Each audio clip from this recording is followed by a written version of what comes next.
A reading from Matthew. Peter came and said to Jesus, "Lord, if another member of the church sins against me, how often should I forgive? As many as 7 times?" Jesus said to him, "Not 7 times, but I tell you 77 times." Good morning, children. I want to ask you this morning, how many of you have ever played or watched soccer? I played soccer when I was younger, and I love watching the women's national team play soccer still.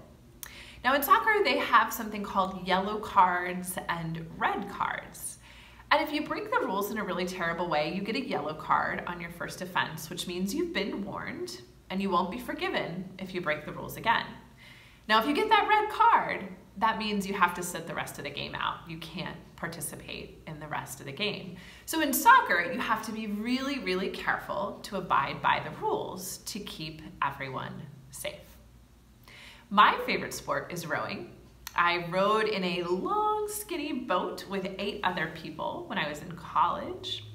And one of the things, you make lots of mistakes in rowing. Like it's very possible that when you put your oar in the water, you don't have a good stroke, or you're not completely in sync with the person in front or behind you. And that's okay. Lots of little mistakes are okay. But the one thing you cannot do in rowing is go out of your lane, kind of like in a swimming pool where they have laps marked off with buoys. In rowing, you have to keep your boat in your lane so that you don't disturb the boats in the lanes next to you.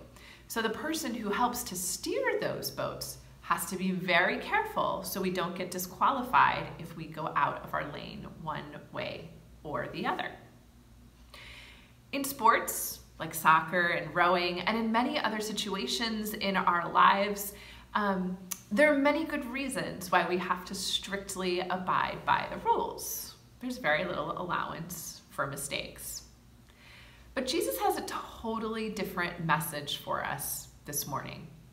Peter asks Jesus how many times he should be willing and ready to forgive another member of the church. And he thinks he's landed on a very generous answer. He says, "How about 7? That feels like a lot." And Jesus says, "No, Peter, not 7. But 77. 77 times. This tells us a lot about Jesus, and it tells us a lot about God, and it also tells us a lot about what it means to be one of Jesus's disciples. Jesus chooses to forgive always. God chooses to forgive always. And when someone seeks our forgiveness, the most loving and Christ-like thing we can do is to also offer that forgiveness. Forgiveness can be hard though. And I don't know about you, but for me, it's not helpful to think about how many times I've already forgiven that person or might have to forgive them in the future. The thing that is the most helpful to me is to think about all the times I have been forgiven by God and by the people I love. That makes it a lot easier for me to offer my forgiveness.